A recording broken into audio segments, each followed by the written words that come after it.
जय हिंद दोस्तों, स्वागत है हमारे YouTube चैनल पर। आज हम पढ़ने वाले हैं क्लास 9th की मैथ का पहला चैप्टर। उस जो हमारे पहला चैप्टर का नाम है वो है संख्या पद्धति। दोस्तों, सर्वप्रथम हम संख्या पद्धति में क्या क्या चीज़ें हमें पढ़नी है उसके बारे में डिस्कस कर लेते हैं। तो देखो, संख्या पद्धति में हमें पढ़ना क्या है। संख्या पद्धति में हमें सबसे पहली चीज़ पढ़नी है, वो हमें पढ़नी है पूर्ण संख्याओं के बारे में। पूर्ण संख्या, ठीक है। दूसरी पढ़नी है हमें प्राकृत संख्या।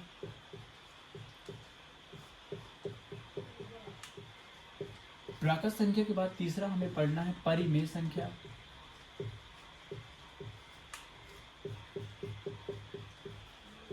परिमेय संख्या के बाद हमें चौथा पढ़ना है दोस्तों अपरिमेय संख्या।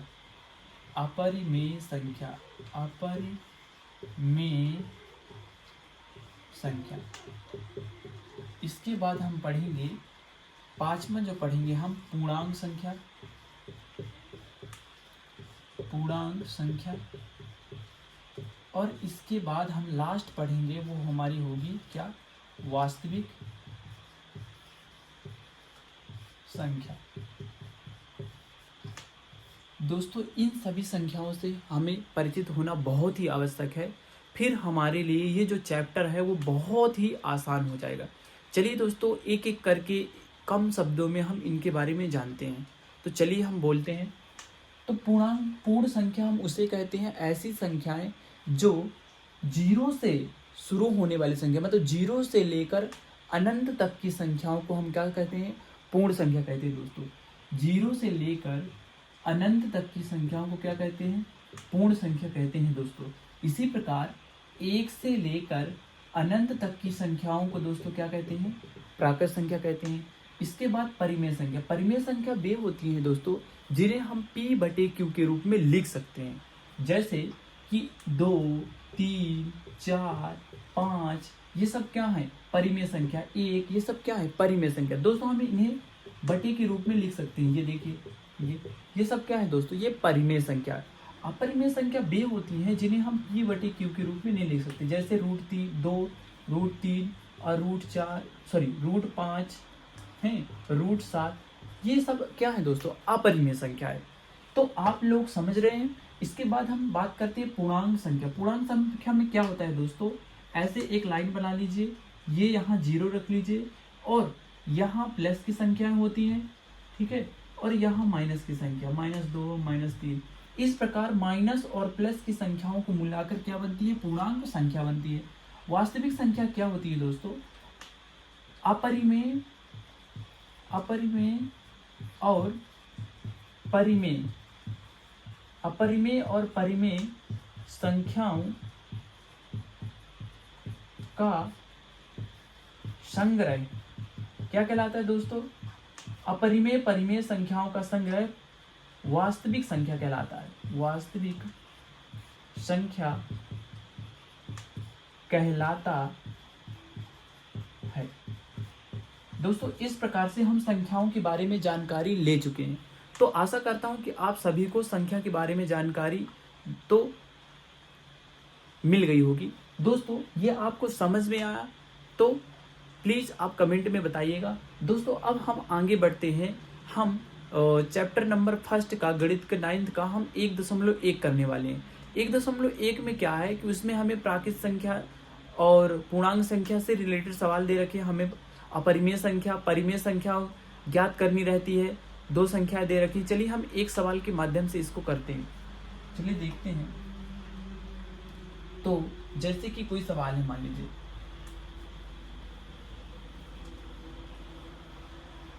दोस्तों, इसकी स्क्रीनशॉट ले लीजिएगा।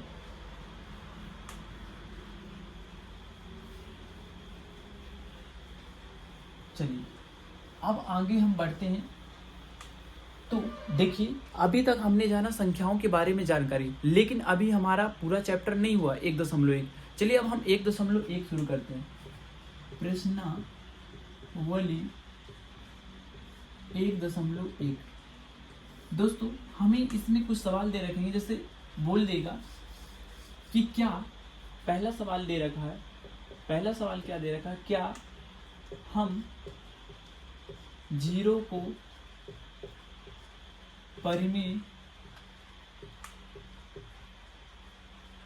संख्या। देखिए चलिए एनसीईआरटी बुक से देख लेते हैं क्वेश्चन क्या है। पहला सवाल चलिए एनसीईआरटी बुक से ही पढ़ाते हैं। पहला सवाल क्या है, देखिए दोस्तों पहला सवाल इसमें दे रखा है, क्या शून्य एक परिमेय संख्या है? क्या इसे आप p बटे q के रूप में लिख सकते हैं? p और q पूर्णांक है, q बराबर नहीं है 0 के। देखिए दोस्तों पूछ रखा है कि क्या शून्य एक परिमेय संख्या, शून्य क्या एक परिमेय संख्या हो सकती है दोस्तों? शून्य एक परिमेय संख्या है। तो चलिए दोस्तों है कि नहीं देखते हैं। क्वेश्चन है तो चलिए दोस्तों देखते हैं। देखिए हम शून्य को 0/1 और 0/2 0/3 लिख सकते हैं दोस्तों इस प्रकार। यह क्या है? यह एक पूर्ण संख्या है दोस्तों। इस प्रकार हम हल कर सकते हैं। यह क्या है? पूर्ण संख्या है। इस क्यों? क्योंकि हम इसे बटे के रूप में लिख सकते हैं। ये क्वेश्चन पहला का ये हल था दोस्तों, ठीक है। अब दूसरा क्वेश्चन क्या है? दूसरा क्वेश्चन है दोस्तों कि 3 और 4 के बीच 6 परिमेय संख्या ज्ञात करनी है। कि किसके बीच? 3 और 4 के बीच 6 परिमेय संख्या। दोस्तों ये बहुत ही आसान है, चलिए देखिएगा अच्छे से।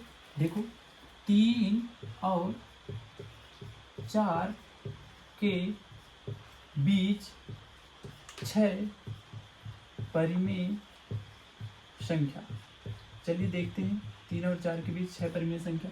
देखो सर्वप्रथम हम इनको बटे के रूप में ला लेंगे। परिमेय संख्या ज्ञात करनी है तो हम परिमेय संख्या के रूप में ला लेंगे दोस्तों। जितने निकालने उससे एक अधिक अंश और हर में गुणा करना है। 6 बोला है तो 6 प्लस 1 अधिक कितना? 7 का अंश और हर में गुणा करना है। तो मतलब 3 में भी 7 का अंश और हर में गुणा करना है और नीचे भी दोस्तों, ठीक है।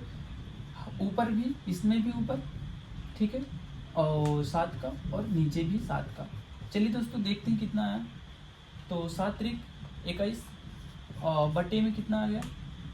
7 एकम 7 और यहाँ 7 चौक 28 बटे 7। इस प्रकार दोस्तों हमने क्या किया कि इनको परिमेय संख्या के रूप में आप क्या बना लिए, बटे के रूप में। अब इसके बीच परिमेय संख्या निकाल सकते हो, 6 ही तो निकाल लेते। देखो इनके बीच तो 22/7 कॉमा और 21/7 और 28/7 के बीच 22/7 आएगा, 23/7 आएगा और 24/7 आएगा और 25/7 आएगा दोस्तों और 26/7 आएगा।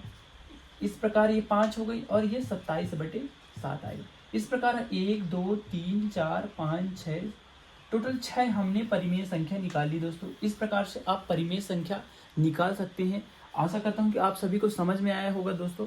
चलिए अब हमारा जो थर्ड क्वेश्चन है वो थर्ड क्वेश्चन क्या बोल रहा है, चलिए थर्ड क्वेश्चन देख लेते हैं दोस्तों। इसकी स्क्रीनशॉट आप ले सकते हैं और ये लीजिए स्क्रीनशॉट इसकी ले लीजिए। अब दोस्तों हम आगे बढ़ते हैं। चलिए इसको हम मिटा रहे हैं, 2 क्वेश्चन और बचे हैं। चलिए दोस्तों तो 2 क्वेश्चन और बचे हैं, इसको मिटा लेते हैं। ये पहला क्वेश्चन था अपना, चलिए पूरा हो गया।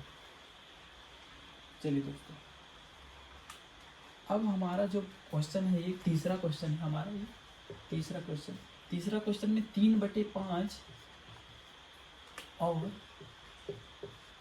4/5 के बीच 5 परिमेय संख्या ज्ञात करनी है दोस्तों। कितनी? 5 परिमेय संख्या। 5 परिमेय संख्या ज्ञात कीजिए दोस्तों। सरल है, बिल्कुल आराम से समझेंगे इसको।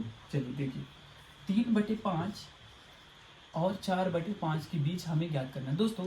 वास्तव में 3 और 4 ये लगी, मतलब कि इनके बीच हम अभी नहीं निकाल सकते। क्या करेंगे, यहाँ भी 10 का गुणा कर दें और यहाँ भी 10 का गुणा कर दें तो ये 10 तो कट ही जाना है। तो यहाँ भी 10 का गुणा कर दें, यहाँ भी 10 का गुणा कर दें, 10 तो कट ही जाना है। तो 10 3 30 और 10 पन्ना 50 हुआ दोस्तों। 10 चौके 40 और 10 पन्ना 50। इस प्रकार दोस्तों अब हम इनके बीच क्या कर सकते हैं, परिमेय संख्या हम निकाल सकते हैं। क्यों? क्योंकि हम इन्हें बड़ी संख्या के रूप में बदल दिए। तो क्या हो जाएगी 31/50 और 32/50, इसके बाद 33/50, इसके बाद 34/50, इसके बाद 35/50। ठीक है दोस्तों, इस प्रकार से दोस्तों हमने 5 परिमेय संख्याओं को निकाल लिया। तो परिमेय संख्याओं को आप इस प्रकार से निकाल सकते हैं। तो देखो ये बड़ी संख्या के रूप में नहीं थी, इस कारण से हमने इसको बड़ी संख्या के रूप में बदला और हमने परिमेय संख्या निकाल दी है। इन दोनों के बीच भाई 30/50 के बाद 31/50 ही तो आएगा। इस प्रकार इन दोनों के बीच इतनी परिमेय संख्या हमने निकाल दिया है। दो संख्याओं के बीच अनंत परिमेय संख्या होती है दोस्तों। इसी प्रकार दो अपरिमेय संख्याओं के बीच अनंत अपरिमेय संख्याएं होती है दोस्तों। तो हम जितनी चाहे उतनी निकाल सकते हैं। चलिए लास्ट जो सवाल है हमारा वो चौथा सवाल है, वो भी सरल ही है, देखिएगा। चलिए हम इसको मिटा रहे हैं, आप लोग स्क्रीनशॉट ले लीजिए। चलिए दोस्तों,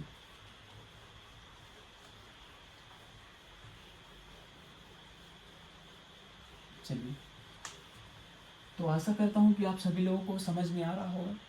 तो चलिए आगे बढ़ते हैं। आगे बढ़ने से पहले हम क्वेश्चन तो लिख लेते हैं। क्वेश्चन दोस्तों चौथा है क्वेश्चन। दोस्तों पहला क्वेश्चन ये पूछा है, सत्य और असत्य हमें बताना है। सत्य और असत्य बताना है दोस्तों। सत्य और असत्य बताना है, दो चीज़ बताना है दोस्तों। तो पहला जो हमारा क्वेश्चन है दोस्तों वो है, प्रत्येक प्राकृत संख्या एक पूर्ण संख्या है। पूर्ण संख्या है। तो दोस्तों क्या प्रत्येक प्राकृत संख्या एक पूर्ण संख्या है? क्या आप बता सकते हैं? तो प्रत्येक प्राकृत संख्या शुरू कहाँ से होती है दोस्तों? 1, 2, 3, जबकि पूर्ण संख्या कहाँ से होती है? 0 से। इसका मतलब हर एक प्राकृत संख्या क्या है दोस्तों? पूर्ण संख्या है। इसका मतलब दोस्तों ये क्या है? सत्य है। क्या है दोस्तों? ये सत्य है। प्रत्येक प्राकृत संख्या, जी दोस्तों, क्योंकि पूर्ण संख्या तो 0 से शुरू होती है, प्राकृत संख्या 1 से शुरू होती है। 1, 2, 3, इसका मतलब ये सभी ये प्राकृत संख्या क्या है? पूर्ण संख्या है। इसका मतलब सत्य है दोस्तों। दूसरा देखिए, दूसरा क्या है? प्रत्येक पूर्णांक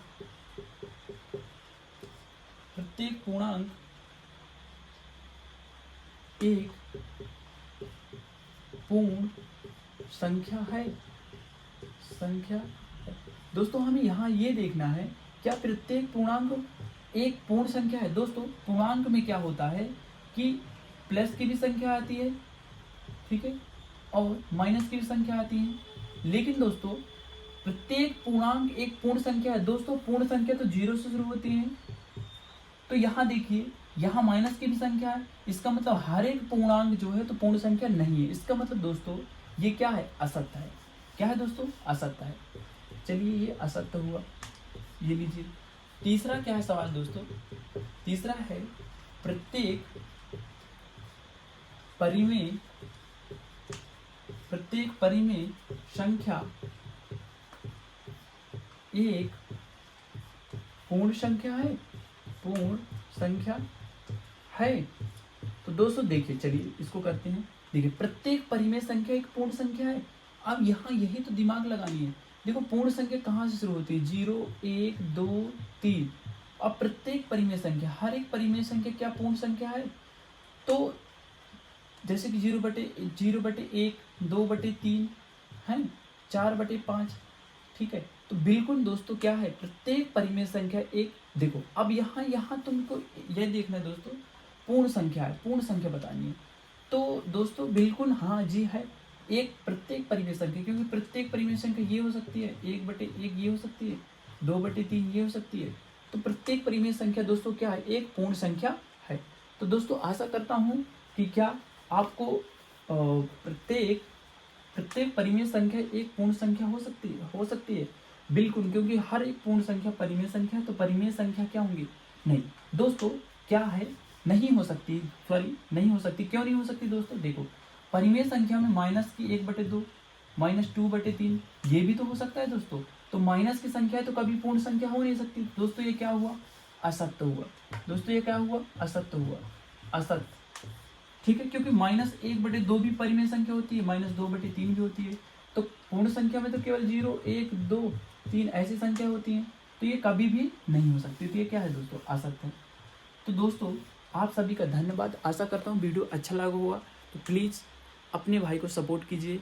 आप सभी का स्वागत है मेरे यूट्यूब चैनल पर। आप सभी का स्वागत है दोस्तों। धन्यवाद।